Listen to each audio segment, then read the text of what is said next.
everyone and welcome back to Sophie Loves 10. Today I'm here with a wrap up and I'm really excited. Just on a side note before I start, I'm wearing one of the new NYX lipsticks that I bought, and if you want like a review on lipsticks or something, let me know, because I've got it on now. It's the Wicked Lippies and they are awesome. They're £5.50 and you can get them in Boots, and this is like a goldy colour in the colour Wrath and I absolutely love them. Just on a little side note.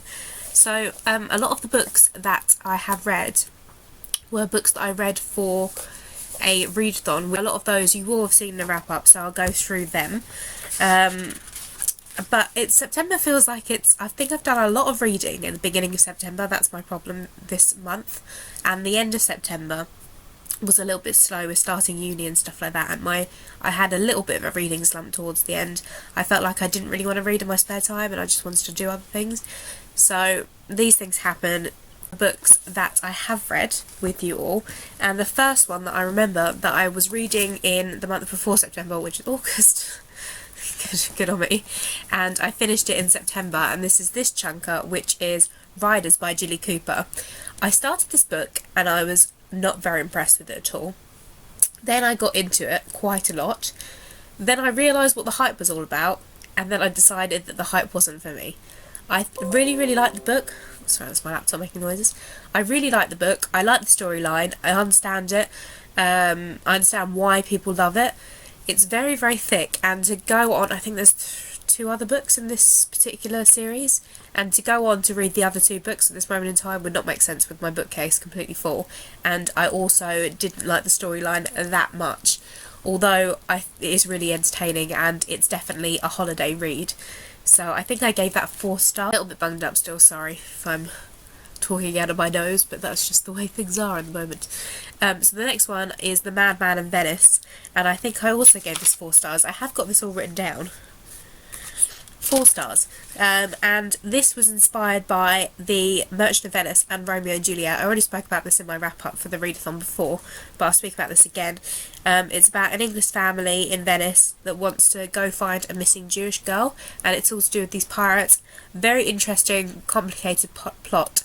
I stumbled across this in Venice and I decided to buy it because of the name, and I thought, why not buy a book about Venice in Venice? And if you have been to Venice, you can visualise where they are, because the description is done very well, and I really did enjoy this, which was a little bit of a hidden gem because I wouldn't have picked this up if it hadn't been for going to that random bookshop in Venice. So that's that one. The next one I have on my pile is Insanity by Cameron Jason. I spoke about this again in the wrap up. This is Alice Wonderland retelling, very historically based, so we see all of the places where Lewis Carroll, and it's all about this character called Alice who is finding out more about herself. It's more of a science fiction kind of story. It's a science fiction historical, that's how I describe it. I have got the second one down there and I'm going to get to that really soon. I really did enjoy the story, and at the end it made you question your sanity, which I thought was awesome, and I gave that 4 stars as well, and I said I love the plot. Really love the plot of this one. A little bit creepy too. It's meant to be in the horror genre apparently. And it was for the underhyped reads. I read these books. I have it written down. I don't know why I didn't look in my notepad. Anyway, I also listened to Wuthering Heights. I paid like £2 for this on Audible, and I thought I'd listen to it instead of reading it for our book club. That would be an interesting way of consuming the novel. And I looked forward to reading this quite a bit because I know it's a lot of people's favourites, including my mum's, and I was really hesitant because it was a lot of people's favourites. However, I'm not sure if I should have actually read it instead of listened to it, because I think listening to it maybe took away some of the charm of the novel. The descriptions were very long. I lost interest a lot of the time during the narration, and I was expecting the story more to be about Kathy's ghost, and it's only mentioned towards the end. I think that's because of the Kate Bush song, Wuthering Heights, but, you know, expectations were there that were not met. I was expecting a ghost in this story, and there wasn't. I haven't given the stars on here, but I'm sure I've rated it on Goodreads, so you can have a look on there, but we'll give it 2 stars for now. I did enjoy this, and I do understand why people like it, but I just don't think it was for me, unfortunately, so Wuthering Heights. I might try and read it, actually read the physical copy, because I think I might enjoy that a little bit more. So when I get a spare second, I'll have a look then. The other books that I read during the Underhyped Reads was Air, and this is by if I could find it, Wilson Perker, or Perker Wilson? No, Wilson Perker. This is about a air stewardess who is afraid of heights, and she gets really random story, and something happens and she's part of a terrorist group, and there's a city in the air. It's called the City of the Air, and really weird. It's very strange. I'm not particularly hyped on the style of the art, and it was probably one of the worst comic books I've ever read. I was going to pick up the next one, but actually I don't think I'm going to bother, because I've got other comic books that I follow more and that I'll enjoy more. So I think I gave this 2 stars. And the other one I read for the Underhyped Reads is Rhyming Life and Death, and I was really looking forward to reading this. This is by Amos Oz, and it's all set in a bar in Tel Aviv. I didn't understand who was because there's the author telling the story, and there's also a story, so there's 2 different stories happening. I didn't get the difference between the 2, so I was getting very confused between the 2. I didn't understand what was real or not. I didn't get the plot points, and overall I gave this 2 stars again, because I just didn't get it, and I was really excited to reading this. So as I said in my Underhyped Reads wrap up, I'll probably try A Tale of Love and Darkness, because that's his most famous book that he's written. So I'm going to have another go, because I do want to enjoy this, and I know a lot of people that do enjoy this, so I was very upset about that, but never mind. Another book that I read was Lyra's Oxford, and I gave this 4 stars.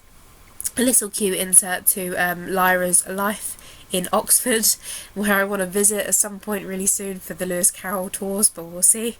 And I enjoyed it. I like the story about the birds, I like the connection to nature that Lyra has, and I just, overall, if you like Northern Lights, you're going to like this. Right, I think that is all the Underhyped Reads. Now, we'll go on to the other ones that I read, not for the Underhyped Reads, so hopefully the ones that I haven't spoken about, except for one other one actually, and I'll talk about that now, and this is Foxflow. I have a whole review on this on my channel, so if you want to hear all my thoughts and feelings about this, it's on my channel.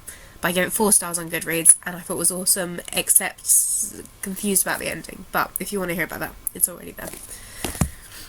So then I read Magnolia, which is something I wanted to read for a long time, and I kept putting it off.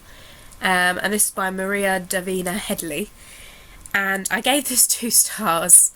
I was so excited to read this, and I just didn't get along with it. I thought the start was great. This is about a girl who's allergic to air, basically, is the plot.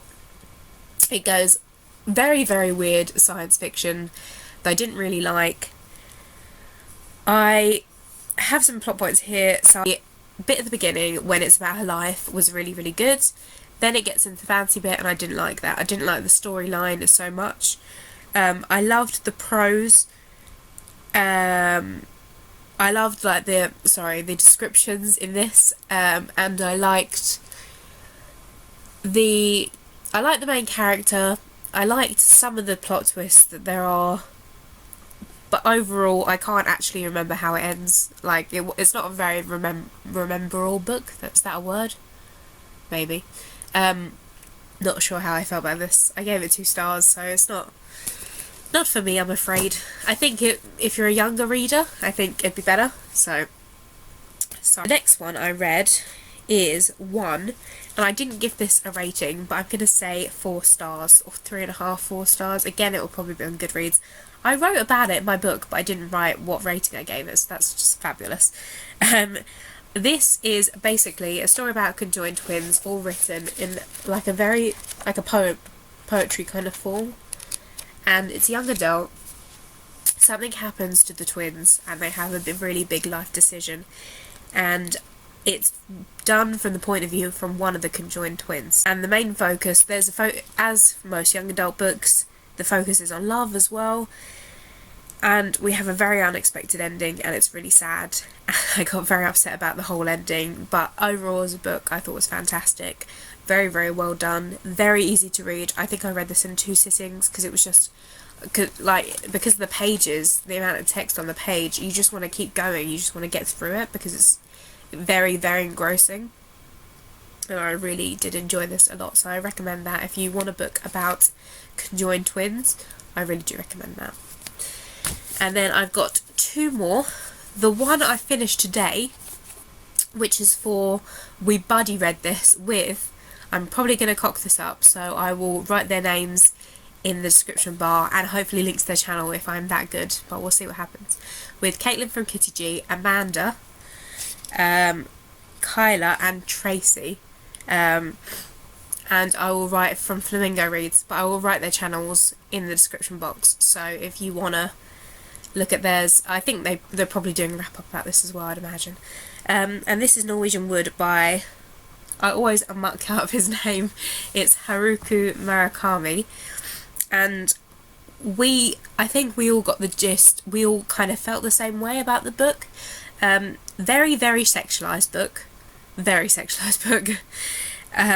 And the ending can, without ruining this, the ending can be interpreted.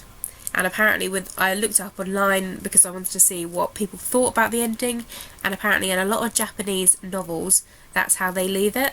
I think Hang the Vegetarian was the same, so it's kind of you can interpret the way the ending, the way you want it to end, which is interesting. But the same way, if you're like me and you want to have a final, that's the end. It's very, very frustrating. I gave this 3 stars. I did really like the descriptions. I liked the relationships. Some of the relationships I did not get at all. I was reading it today and I was like, sorry, what now? What just happened? But overall, it's a nice book. Probably enjoy it more than 1Q84, just because 1Q84 has a bit of fantasy,